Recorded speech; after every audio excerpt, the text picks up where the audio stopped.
Hey everyone, welcome to Console Room 2023, 10 years in the TARDIS. This exciting virtual panel is about Red Dwarf and 35 years of Red Dwarf. I, for one, am amazingly shocked that Red Dwarf is 35 years old. It just doesn't seem like it's true. My name is Rob Levy. I'm moderating your panel today. I have two wonderful guests who are co-hosting this with me. And would you please introduce yourself? We will start with the infamous Jeremy. Tell us about you. I don't know about infamous, but hey, I'm Jeremy Bement. Longtime Red Dwarf fan, longtime Doctor Who fan. I host a podcast about Doctor Who comics called Doctor Who Panel to Panel, and it's a pleasure to be here. And Gordon. My name is Gordon Domowski. I am the organizer of Chicago Doctor Who Meetup. I'm also a Red Dwarf fan, and I am also a new pulp writer and author. And you are very active. This is I think your ninth panel for your virtual panels. You're doing a ton of these, so thank you for doing that. Jeremy, thank you for being with us as well. We'll start with you, Jeremy. Can you kind of talk about how you came to discover Red Dwarf? Sure. For me, it was really interesting. I knew nothing about Red Dwarf until 1993. Back in 1993, I went to the Visions convention in Chicago. It was my very first Doctor Who convention, and I was just totally amazed by all the guests that were there from not just from Doctor Who, but from other programs. And two of the guests that were there were Danny John Jules and Robert Llewellyn, the Cat and Creighton. But back then, I had never seen an episode of Red Dwarf. I had no idea who these two gentlemen were, nothing about it. So I actually had met another gentleman who came all the way from Sydney, Australia for the convention. And I asked him, who are these two actors? What's this show, Red Dwarf? And he kind of gave me the elevator pitch about what Red Dwarf was about. And I said, it sounds really interesting. And I kind of tucked that into the back of my brain. And shortly after that, the next year, they started releasing Red Dwarf on videotape here in the States. And I bought the very first series 1, episodes 1 through 3 on videotape, just to see what the show was about, and fell in love with it right then and there. It's like, this is great. This is, something that is right down my alley, the best of sci-fi and comedy all wrapped up into one. And it just kind of went from there. I found out more about the show, more about the actors, and have loved the show ever since. It was shortly after that when I was living in Iowa, they started showing Red Dwarf on Iowa Public Television, and so I kind of was able to catch up on the show that way, and have been watching it ever since. And Gordon, how did you come across Red Dwarf? I actually started watching in '98. I had just moved from Oregon to St. Louis and was staying at a friend's house. And I turned on the TV, and it was like, I think they're Pledge Week, because the first episode I remember seeing is DNA, which is, all I remember is there was a joke about a double Polaroid, and I said, okay, what is this? I got to watch more. And then they kind of cycled through, and I think they may have started showing season 7 at that point. So I was just hooked from the beginning. I mean, I actually was cramming videotapes into my recorder and recording these marathons, because it was just, what is this show and how do I get more of it? Yeah. So for me, in St. Louis, we had, Doctor Who on at 10:30 on Sundays, and on our PBS station, and they were looking for something. That slot before it was always something they were trying to fill, right? They'd run Blake 7, they'd run The Prisoner, The Avengers, and they also were, with the dormant years, trying to find something to kind of put on, because they weren't going to get any new Who. So they put on Red Dwarf, and I watched it. I remember watching the first episode, and I'm like, okay, I'm not sure where this is going or what this is, but I think I like the humor. It kind of reminded me a little bit of The Young Ones and some of the timing and the way the jokes were being done. And I stuck with it, and it was great because, unlike Doctor Who, the episodes were mostly all 35 minutes or 30 minutes, right? And I got hooked on it. And then I, like Jeremy, went to Visions and saw Danny and Robert Llewellyn, and that was the infamous year that Danny John Jules and Sylvester McCoy got into trouble by swimming in the pool after hours at the convention. And I got to know Robert Llewellyn a little bit. And then a couple Visions later, they had Norman Levitt and Hattie Hayridge. Yep. And I decided that year that I was going to do Holly for the masquerade. I brought a fake TV head and did Holly and stuff. And I ended up in the Hattie Hayridge book that she wrote with a picture of me in the costume, and she talked about and stuff. So that was pretty cool. And then, I've kind of followed Red Dwarf since then. It's there's a band called The Church, and one of the members of The Church, Steve Kilby, covered the Red Dwarf theme. A band called Carter the Unstoppable Sex Machine has sampled Red Dwarf. So it's kind of followed around through all these other pop culture things I like. And then when you watch Voyager, they have a hologram, and of course everyone started comparing Robert Picardo's hologram to Rimmer, which made me want to go back and watch it more. And then I remember as well, they ran a thing on PBS with Patrick Stewart, where he talked about that he heard about this show that was kind of a spoof of Star Trek: The Next Generation called Red Dwarf, and he was talking about how he loved it. And here's Patrick Stewart being very serious and then evolving into being funny. And that sort of solidified my liking of Red Dwarf. And I jumped in right at the beginning, and I've stuck with it. Through a lot of the bloody noses and some of the not so great seasons and things with it. But it's, I kind of consider it the yin and yang of my Doctor Who fandom. Like, I love Doctor Who, and Red Dwarf is kind of coincides with that. They're very closely adjacent. That's it for me. So, Gordon, we'll start this one with you. What do you think the appeal of the show is? Why do people like Red Dwarf? Well, I think for a couple of reasons. I think first, it came just at the right time as Doctor Who was ending. So it's got that nice British science fiction appeal. I think it's one of the few shows that takes the science. I think the ultimate appeal is it takes its science fiction as seriously as it does its comedy. That there's this really great blend of really unique jokes. It's not like the American style of humor where it's like set up punchline. But there are also some really good science fiction concepts in it. And I think it's that great blend that makes it appealing. Whereas I'm not sure if we have anything similar in the United States, maybe like something in the 70s, but it never feels like a parody. It feels just like a science fiction show that also happens to have jokes in it. And I think that's and it's also very stylistically diverse between seasons. As you said, Rob, some seasons are better than others, but there's at least an effort to maintain consistency in character and humor and in concept. So I think that's what makes the show. I think that's the unique appeal of the show. Mm-hmm. Gordon? Yes, you're dead on. I think you're dead on with that. That's gonna be hard to top. I think I think for me the appeal of it is that it never takes itself too seriously, and it gloriously just doesn't care about canon, and that's kind of refreshing.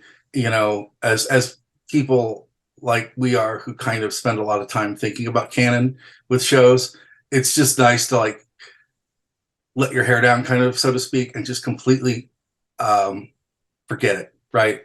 For me, though, some of the funniest laughs I think I had watching television have been Red Dwarf. And I think that's the ability that show has to make people laugh is something you just don't get on a lot of other shows. I mean, the first time when you watch Quarantine and you see Rimmer come out in the gingham dress, you're gone, right? Mm-hmm. The first time you get Dwayne Dibley, or any of those people in that episode, or even, when you get the Fabulous Reverse Brothers, all of that stuff, it's just a hoot. So I think for me, the fact that it doesn't take itself seriously is the thing I really like about it. Yeah, I think you guys are dead on. Both those things. For me, it was a, a perfect blend of science fiction and comedy. Mhm. Up to that point, there. There were some shows here and there that were science fiction shows that had kind of a hint of comedy to them, but this was full 100% comedy, but still had that sci-fi aspect to it. And one of the things that I liked was that it took science fiction tropes that we've seen, in various different shows, whether it be Star Trek or, things like that, Twilight Zone ideas, and taking these science fiction ideas and putting a comedy spin on them that just made them hysterical. Um, the reverse planet, that kind of thing was just interesting to see a British funny take on things. And I think the other thing I appreciate about it was that you had a small kind of limited cast, and each of the characters had things about them that you loved about them, the kind of people that they were, or characters that they are. But they also had a quirk about them that made them funny or hysterical in some way, shape, or form from one episode to another. Yeah. Now, Jeremy, I'm going to put you on the spot here because you touched upon something I wanted to talk about. Okay. Red Dwarf, is it sci-fi or is it not sci-fi as a series? So would you classify it as a sci-fi show or something else? I've always classified it as a sci-fi show just because they're on a spaceship, they're traveling through space. It's sci-fi. Um, Whenever I try to tell somebody about Red Dwarf, I start off by saying it's a science fiction show, but it also has a lot of comedy to it. If you want something that's a blend between the two, Red Dwarf is the perfect symbiosis of those two concepts melded together. But yeah, I definitely think it qualifies as sci-fi. I would put it more in the sci-fi category than I would the comedy aspect. Gordon, you want to chime in on this? I would argue it's science fiction, mostly because it takes the science fiction concepts seriously and uses that as a framework for the comedy. It's the like on the backwards, in backwards, it's the fact that time is running in a backwards way, and then they've dealt with alternate universes, they've dealt with black holes and white holes, and I think most conventional, if it were more of a comedy, it wouldn't bother with the science stuff. I think it more like, hey, look, we're making fun of Star Trek, wink, wink, nudge, nudge, say no more. I think because it takes the science seriously, it's I would edge it in the science. Like I said, it takes the science fiction element as seriously as it does the comedy, and I think it's that blend that makes it unique. So yes, I would say it's science fiction. I view it as the same way that I view like Hitchhikers, which is kind of the closest thing when I describe it to people that I can. Is like it's kind of like sci-fi but with humor, like Hitchhikers, which I know they're fundamentally different, but that's kind of the closest thing. And I think that that's the zeitgeist that the show kind of plugged into when it first started. The big thing too about Red Dwarf is it's a lot like Blake Seven in that it's the first couple episodes are not necessarily off and running. It takes a bit to get going, but man, when it gets going, it's in full cylinder, right? And I think you just have to stay with it because there's a lot of people that watch the first 2 or 3 episodes are like, I don't get it. Like, you just got to stay with it, right? And I think that's important. So the other thing I think is interesting about Red Dwarf is way before Stephen Moffat came along to Doctor Who and brought, a lot of high-tech physics kind of science-y topics to a show, they were doing some really cool stuff, black holes, white stars, nanotechnology stuff. There's a lot of tech in Red Dwarf, a lot of like really goofy stuff based on like technology and things that people are working on now in science and things. Do you guys want to comment on that and just how it's an interesting aspect of the show?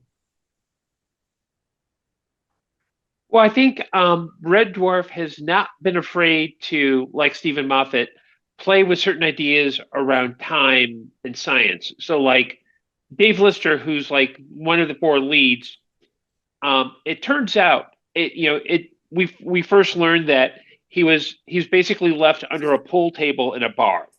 We later find out that he is his own father, um, and he's the one who left himself as a baby under the table by the bar. Trust me, people, you need to watch it for yourself to understand it. But it's the idea that I let me another is that they go back in time and they prevent Kennedy's assassination. I But love that one.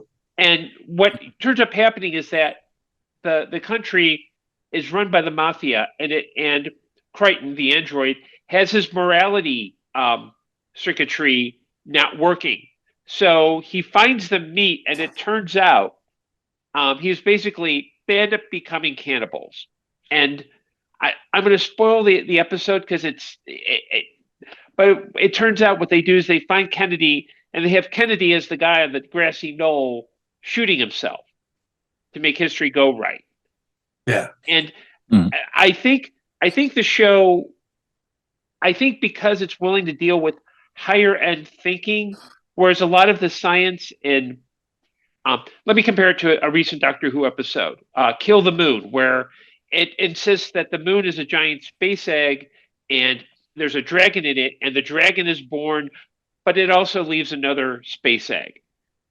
That's kind of hard to figure out scientifically, but with Red Dwarf, it takes the science seriously, even if it makes jokes about it. And I think that's what gives it that nice edge is that Doctor Who would later do that, but Red Dwarf, I think, kind of said, "Yeah, we can do this. We can be sciency, but not geeky about it."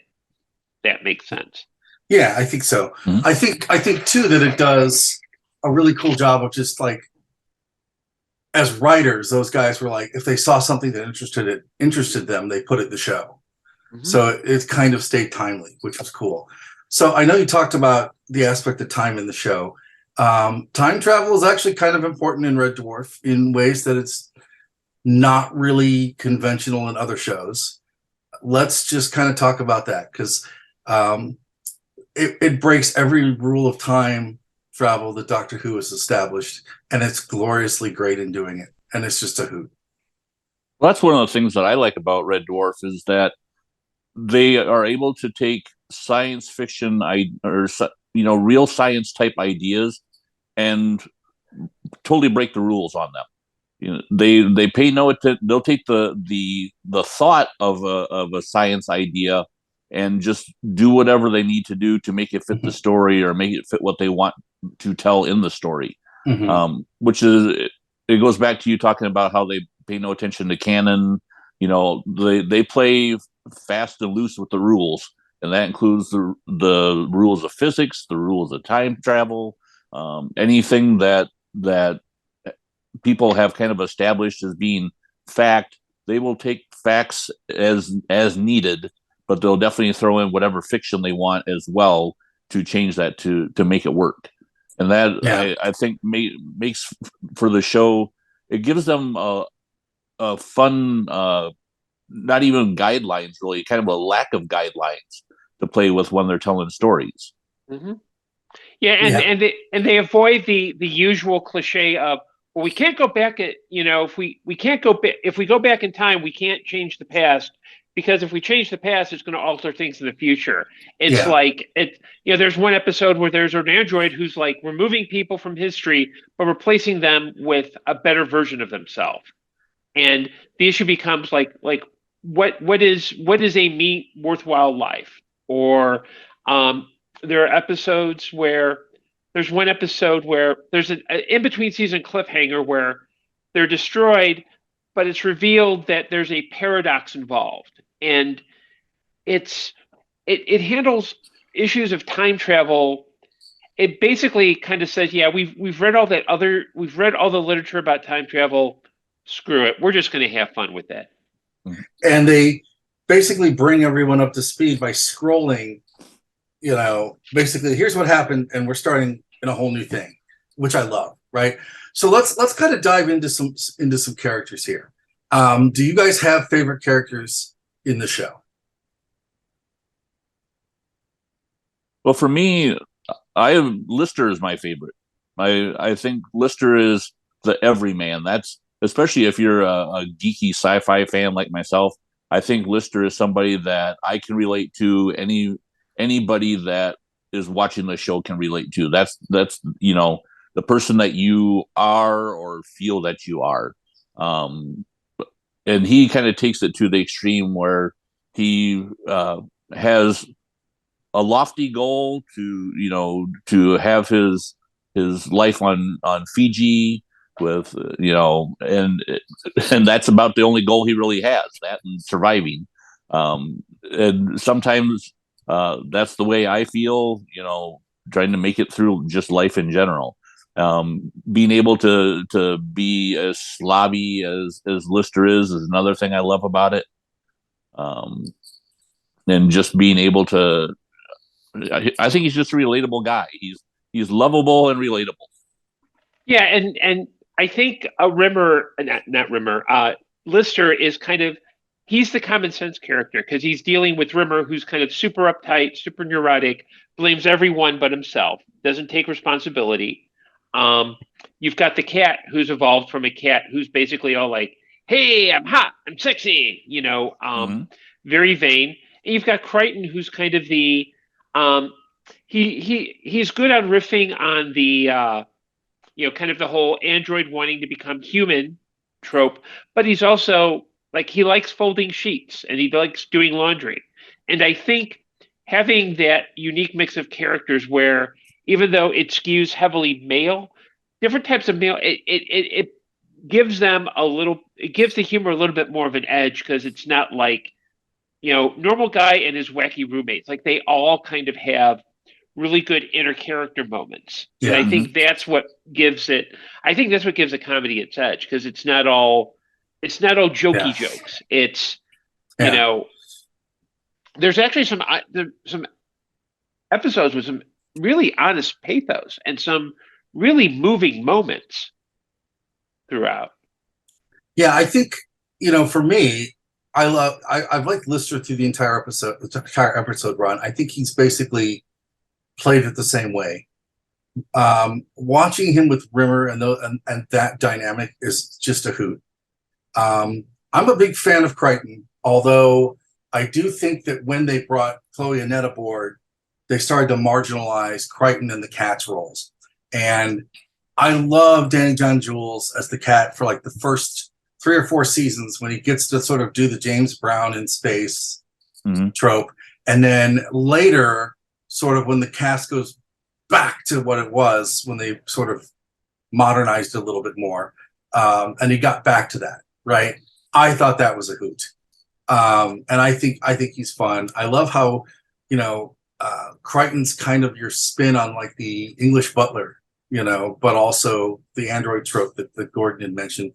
And, I'm a big fan of the Hollies. I wish they would have done Holly a little more justice. Both Hattie and Norm were terrific in the role. Yeah.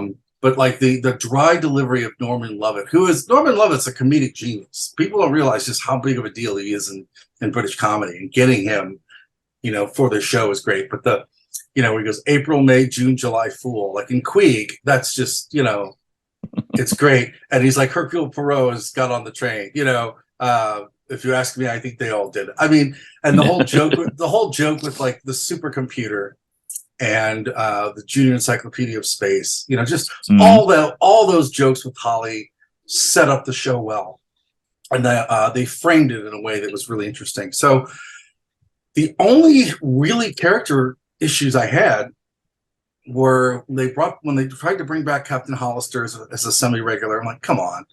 And then they did the whole bit with recasting Kachansky. I thought Claire Grogan was great. Chloe Annette was not bad. It's just they weren't going anywhere with it. Well, Claire Grogan was not available. That's why they rehired. Yeah. Which I totally understand, but it still sucks. And I think Chloe Annette was good, and it added a totally different dimension to it.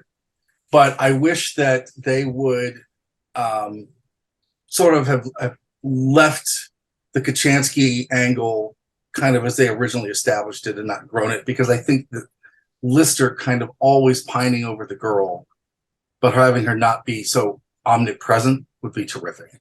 Yeah. But that's just me. But all the characters are great. They're really well written. Even, the last couple series when they brought it back, they've kind of gotten back to the heart of it a little more. Mm-hmm. And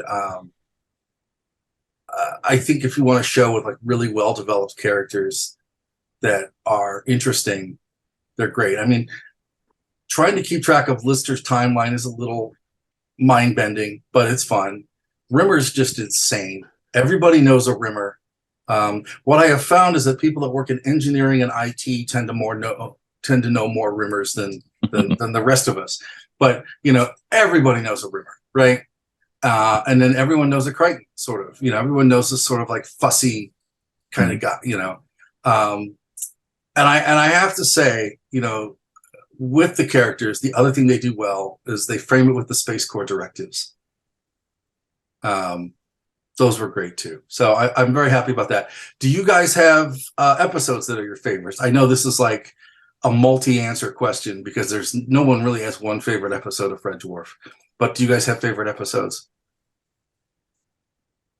Ooh, let's see. Yeah, it's too bad this panel's only an hour. Well, a couple things that just pop out of my head are Dimension Jump with Ace Rimmer, because that really does the nice alternate history thing with a great twist at the end. There is Justice, which is about a planet that where if you do something, it comes back to you. There's an episode that doesn't get talked a lot, and it's kind of not really a lot of people. It's not people's favorite, but Waxworks is one of mine. Oh, I love that one. And that one plays really well in the theater of the mind. Like, oh my God, you shot Winnie the Pooh, right? Mm-hmm. And he goes and Rimmer's like, okay, Gandhi, give me 10 or give me 20.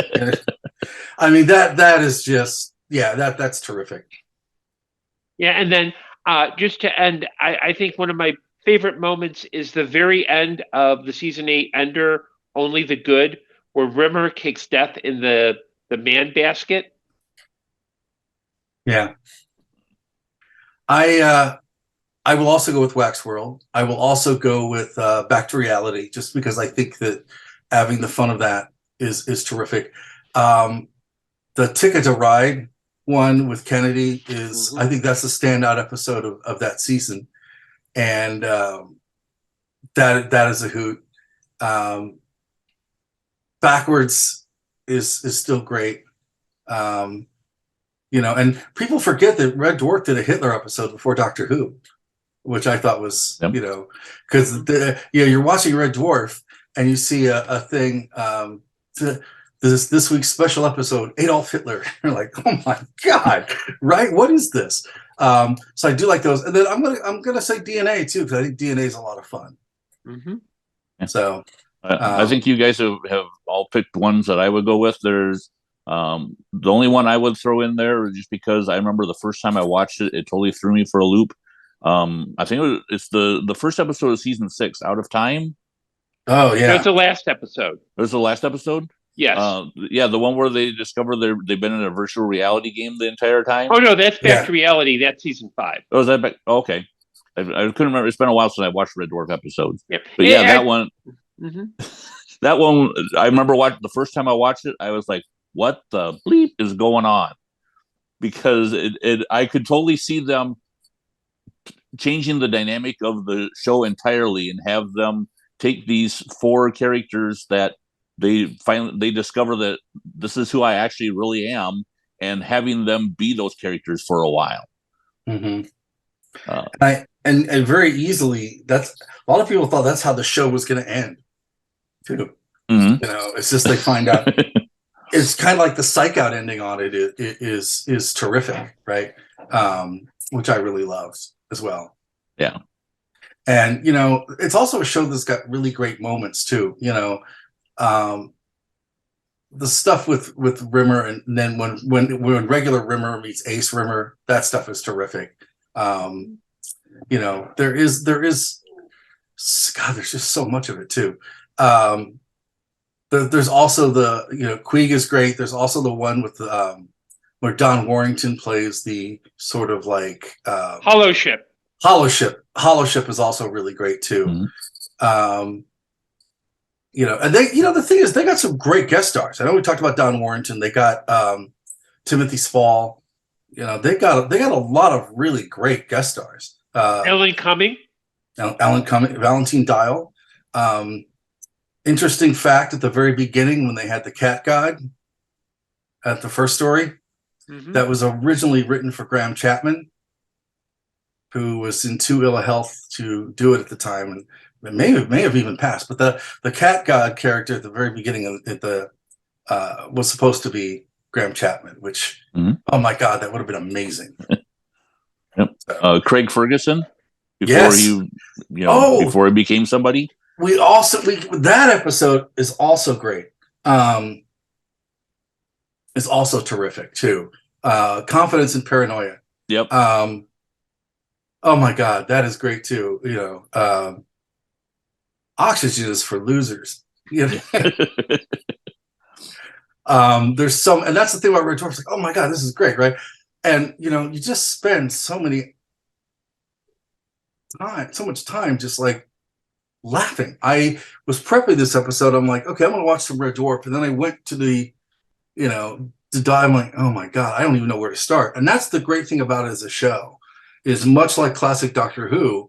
You're like, where do I start, right? How do I find just one episode to watch when there's so many? Because it's like your ADHD kicks in. You're like, oh, I want to watch all of these, and it is very much a binge watch show.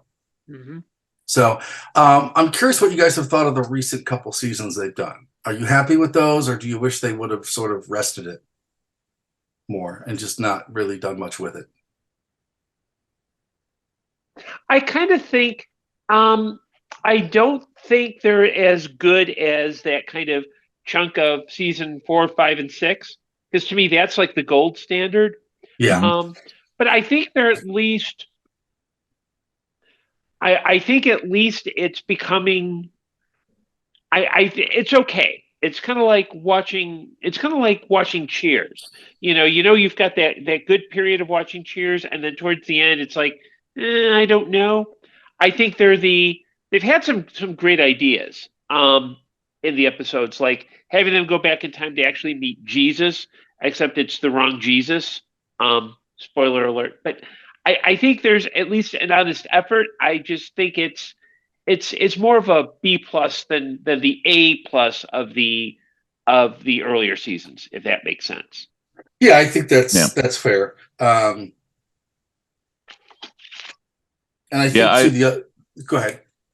I would say, to me, it feels like it's kind of coming back around to be more in the, if I'm giving it a grade, more into that B range. For me, totally agree. Series 4, 5, and 6 are the gold standard. Once Rob Grant and Doug Naylor split up, and that writing partnership fell apart, that kind of put a damper on Red Dwarf for me for quite a while. It just didn't have the snappy writing to it. You could tell by the story ideas, the writing for the characters just didn't feel the same for me. And I think it's kind of getting back to where I'm kind of getting back more into it, but it's taken a while. I will admit that. Yeah, and I think that one of the things that really sort of bugged me about it is when they did Back to Earth that whole season. Yeah. I just didn't. I think that's what killed it and really soured it for a lot of folks about a revival. But then the couple ones after that are not necessarily all terrible. And I wish that sort of after 7 they just would have stopped. I think that's where I'm at. As much as I love all these guys, right? I think I'd be fine if it ended after 7. This brings me to the point now. Do you think the show has run its course? I mean, every couple of years we get, oh look, we're in another season. When the moment strikes, they do one. But do we think that's it? They should just write it off into the sunset, or do you think there's still some legs in it.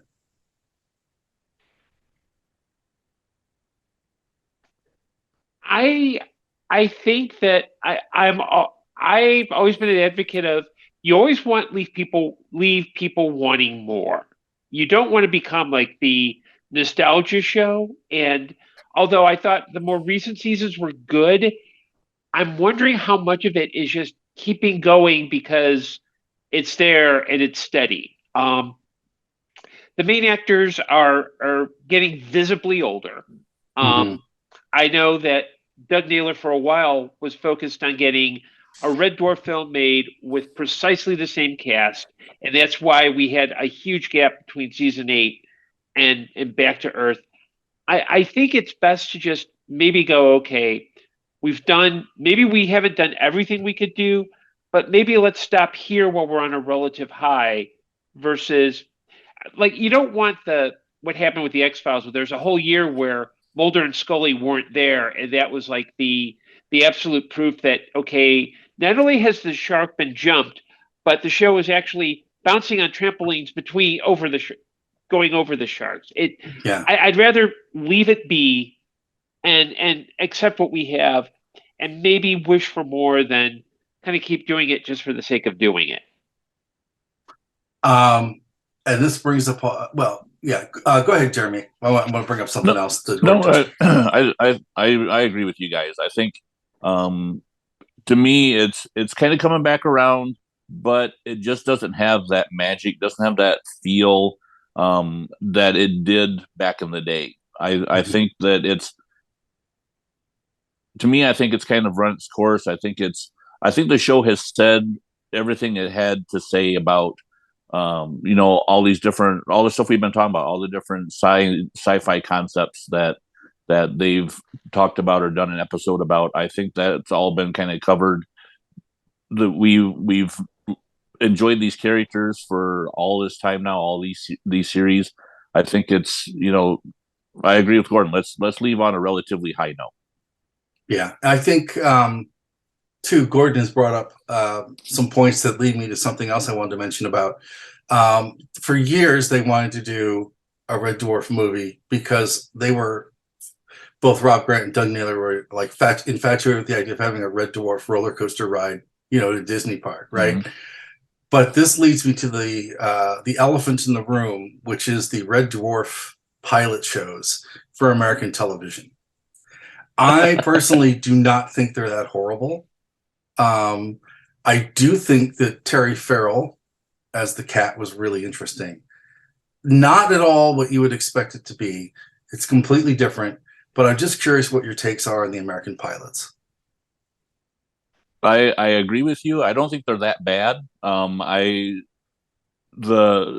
remember watching them, getting a bootleg copy of them, and the line, "My baseball card must be worth a fortune" line was like, okay, there's the one line they threw in to make this an American version. But I for what they were, I thought they were enjoyable. The thing that I found interesting, having Terry Farrell play the cat, I had actually made myself a Red Dwarf jacket after starting to watch the show and becoming a fan of it.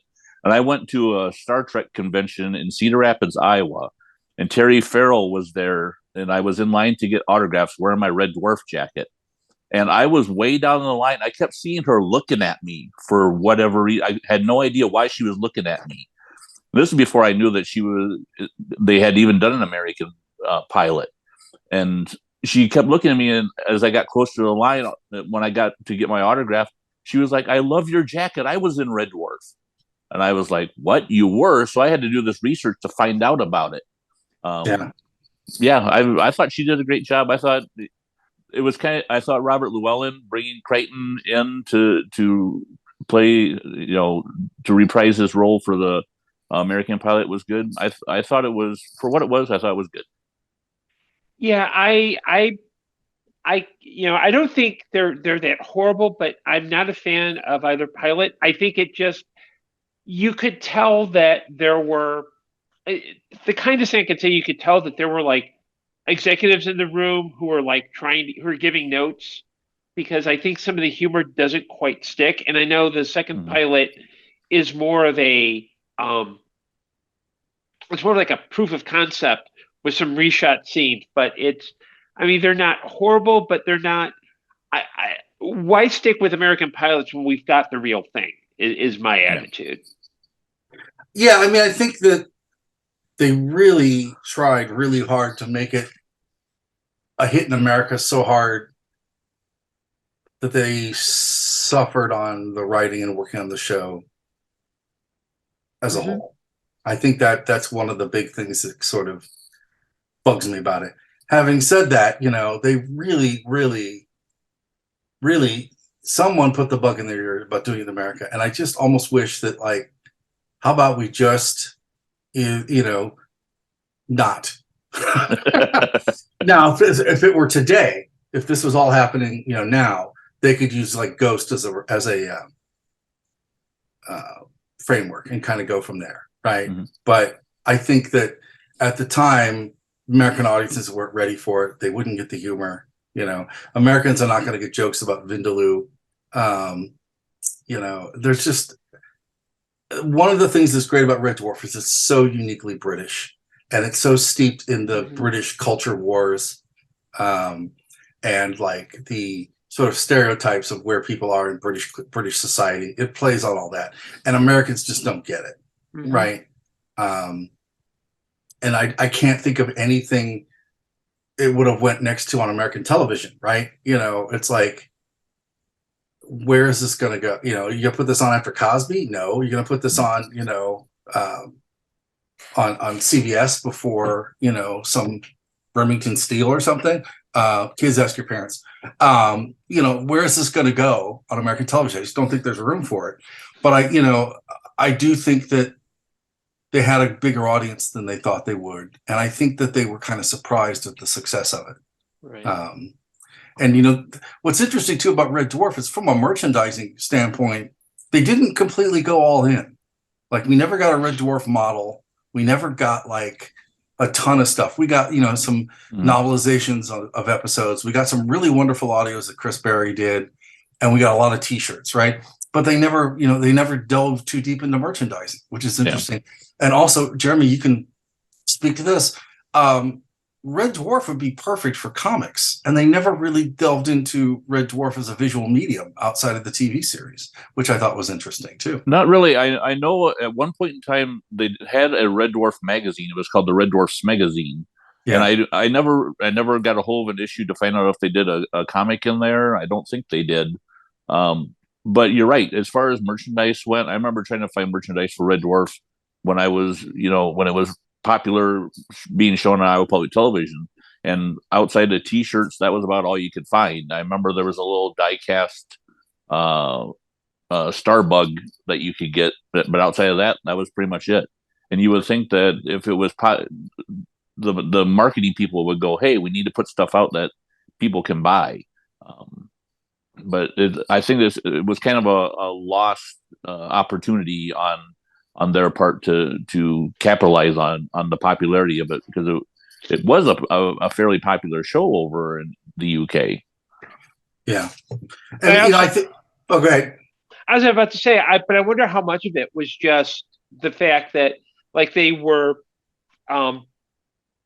actually being, they were actually filming out of BBC Manchester, and they were like a replacement for a comedy that was.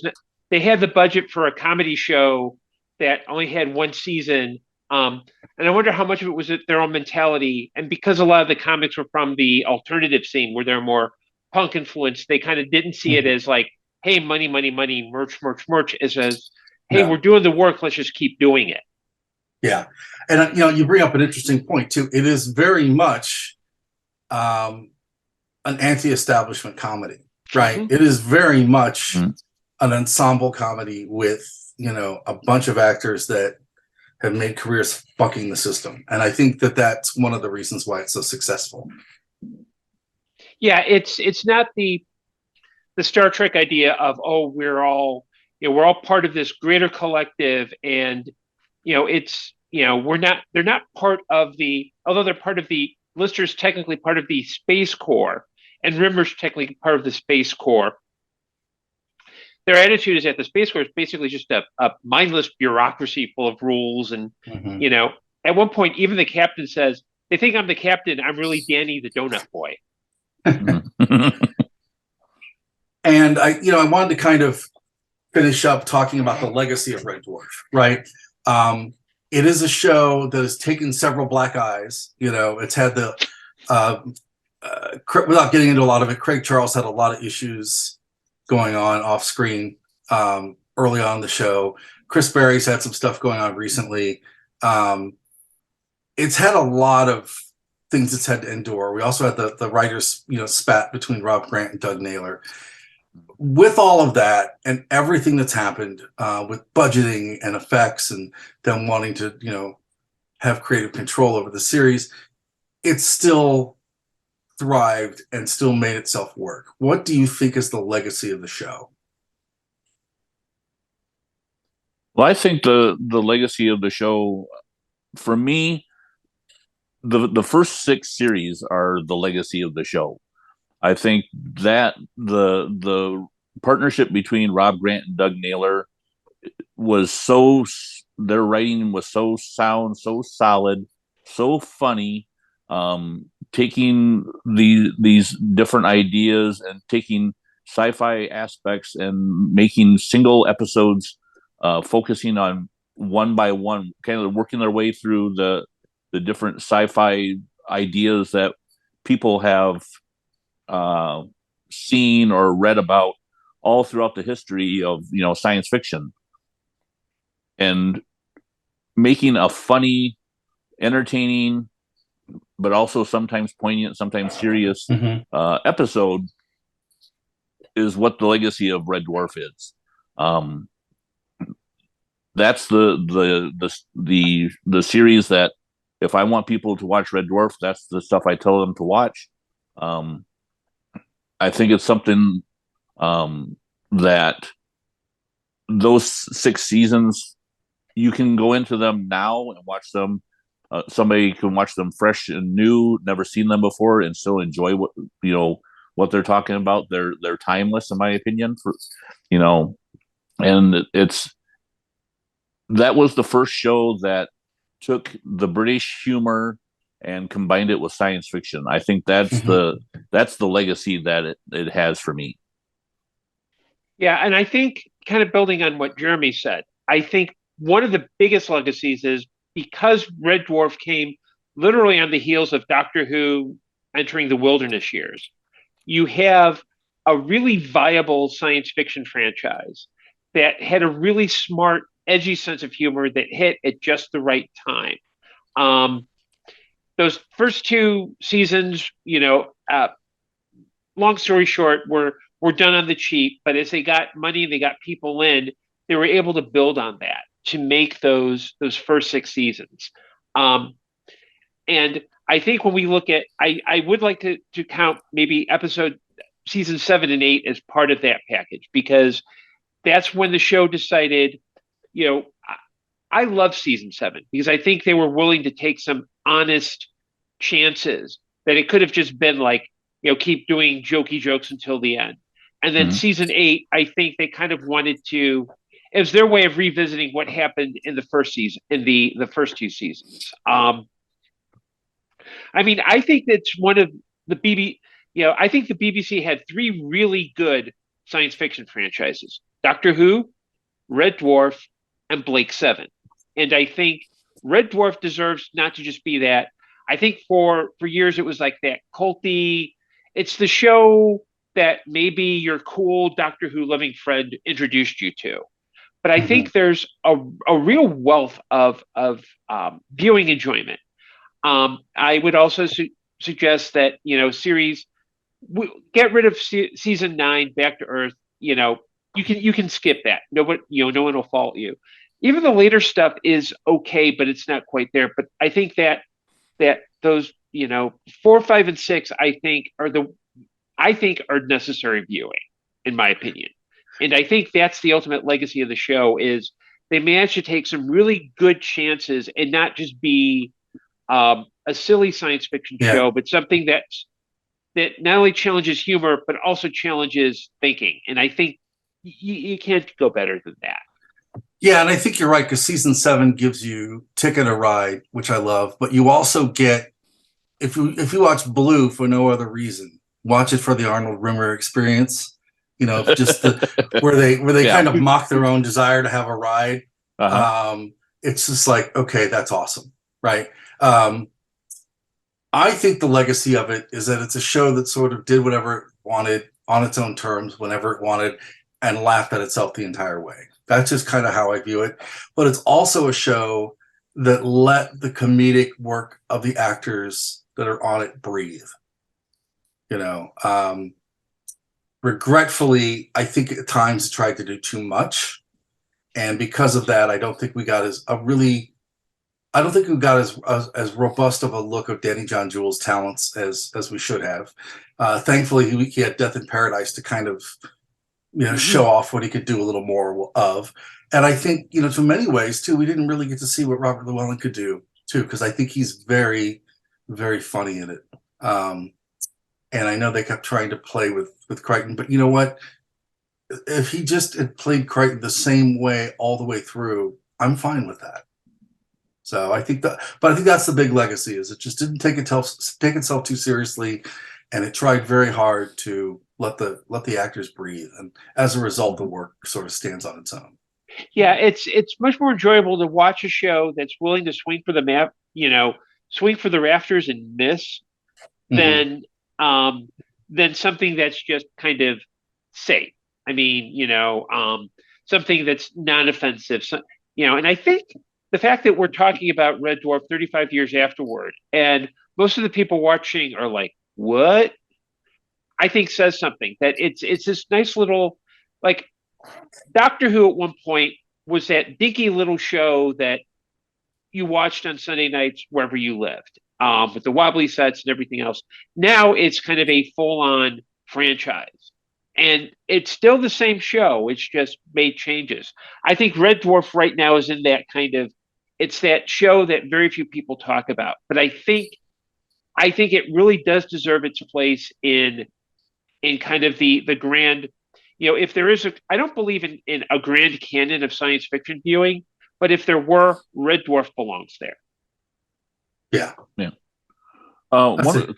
question I have for the two of you, um, with everything Doctor Who included being, brought back again, do you feel that the time is right now, or maybe a few years down the road from now, to restart Red Dwarf with a new cast, or new actors playing those roles and starting fresh, make it a big budget show? One Red Dwarf works because it's not a big budget show. Mm-hmm. Like it works around that, like the Holly Hop Drive, and think just a lot of the Mm-hmm. ways that have around. It had a budget that was just right when it was doing things like Legion, right? Yeah. Um, I'm not sure anyone else could really do those roles justice. I mean, the fact that Craig Charles so completely embodies everything about Lister. Um, I don't think anybody else could do that, and I don't think the one of what I will say. One of the nice things about Chris Berry is that he can do voices and improv comedy better than a lot of other people. If you ever get a chance to watch the outtakes or read the audios where he does the voices of the other actors playing the Mm-hmm. characters, it's spot on. So I'm not sure that those two can technically be replaced and have it really work. Okay. And part of me too is I want something that starts and ends and isn't brought back in this world, right? I just want something that's not a reboot to stay what it is. Like no one's trying to bring back Faulty Towers. They don't need to, right? So we don't really need to Mm-hmm. do that with Red Dwarf. Having said that, I would like to see, and I know they each have tried to do other series. I would like to see these guys try to do something else and see what they could come up with, whether individually or separately or together. Yeah. But I think that I'm not sure it would actually work either because it's very much of the time. It's very much about, a Britain that is very much torn for an identity. It's also very much about other things. I will say that one of the great things about Red Dwarf that should be celebrated is its diversity, right? The fact that it had two cast members that were people of color, the fact that, at one point they had, both the Hattie Hay, which is Holly, and Kachansky. They had strong female presences on the show. I will say that in terms of that, it was pretty far ahead. And that I love. And I would love them to incorporate that into the world of Red Dwarf now if they brought it back. But I'm not sure there's a way to do it. I just, Yeah. I don't want to see, but I mean, the fact that the Red Dwarf model is what, a carburetor from a car painted red or something. I don't want to see it fancy. I like the fact that it just looks, I like those opening wide shots covering a model of a ship that is made from stuff glued together and just junk. I love that, and I don't want it to look nice. Yeah, and I have to agree. I don't think Red Dwarf should be remade simply because the attitude is so distinctive to late 80s Britain, because you're dealing with Thatcher, you're dealing with the fact that this isn't it took a couple of passes just to even get the script read, as much as getting the sets built. It really has that kind of energy and that attitude, that kind of punk rock, screw you attitude that you really don't have right now. Yeah. It would be if you redid Red Dwarf or rebooted it with a different cast, it would be a completely different show, because it wouldn't be about. It's kind of like it would have the Star Trek problem where when Discovery first came out, you'd have everyone saying, "Well, this isn't Star Trek," whereas it took a couple of series for it to get to the point where Discovery is the 21st century version of Star Trek. I think with Red Dwarf, what made it so distinctive, because it was of a time and place, even if it wasn't topical in the way that some shows are, I don't think it would work. We've got what we have there. The fact that they're making more episodes with the current cast that we're all like, are kind of B level. They're not perfect. They're not, grade A. They're okay. I think that really is a good argument that this is something you should just let it end, let it be that treasure for people to find, because that way you don't have to worry about trying to rethink how to reach the audience. I don't think they cared. And my other thing too is that I think if they brought it back now, everyone would compare it to the Orville, and instead of vice versa. Right. What I would like to see is I'd like to see it get a new life on PBS, or it's on streaming services, but it's not really promoted, right? I'd like to see. I'm a big advocate of having at least one or two British things on every PBS station, but I wish that the stations that showed Are You Being Served or Keeping Up Appearances would just jump on Red Dwarf and show that and then I think there's a certain stigma to it. They're like, oh, it's sci-fi, that people are like, oh, I don't know if I want to see this, right? That I'm not sure. There's also a lot to explain too.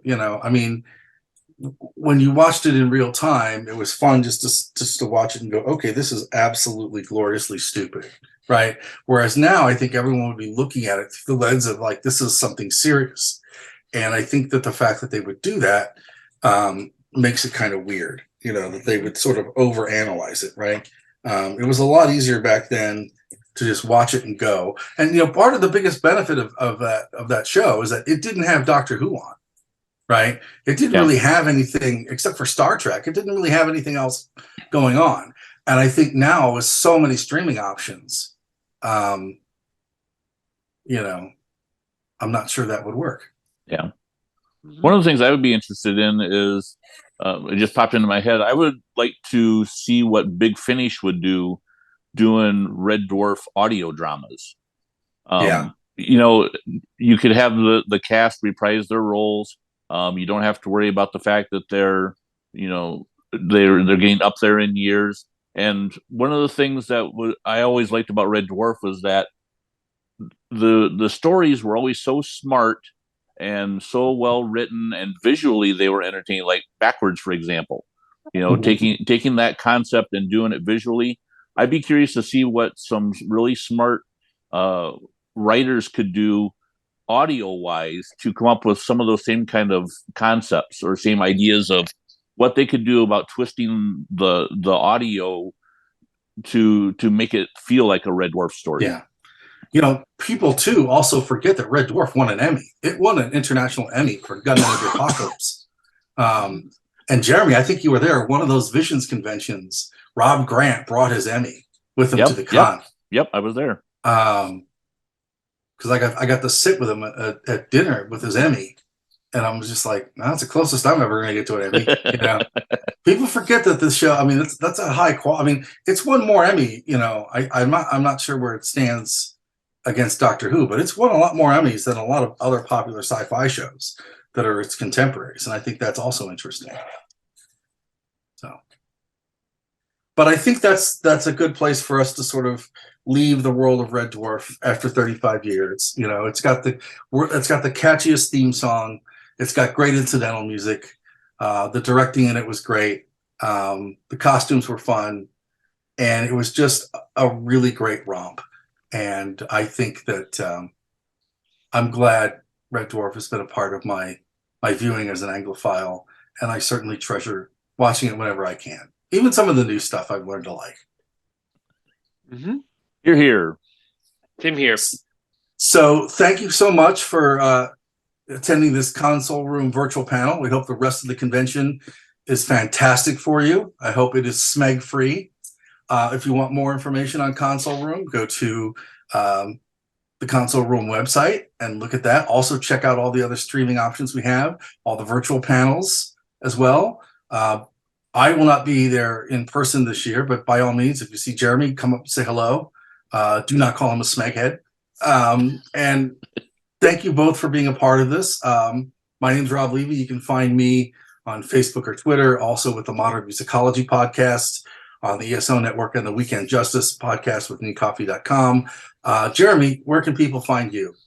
You can find my Doctor Who Comics podcast, Doctor Who Panel to Panel, wherever you download your podcast at. I also have a website, DoctorWhoComics.com, for more info.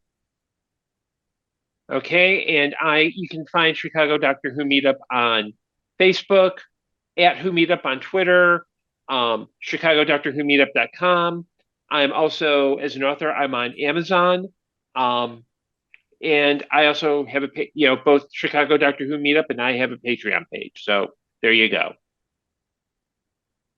Thank you so much, everyone, for watching our Red Dwarf panel, especially in Minnesota, where it is cold outside, and sometimes there is no kind of atmosphere. Have a great convention. Thank you for watching, and tell all your friends about Console Room. Bye all. Bye.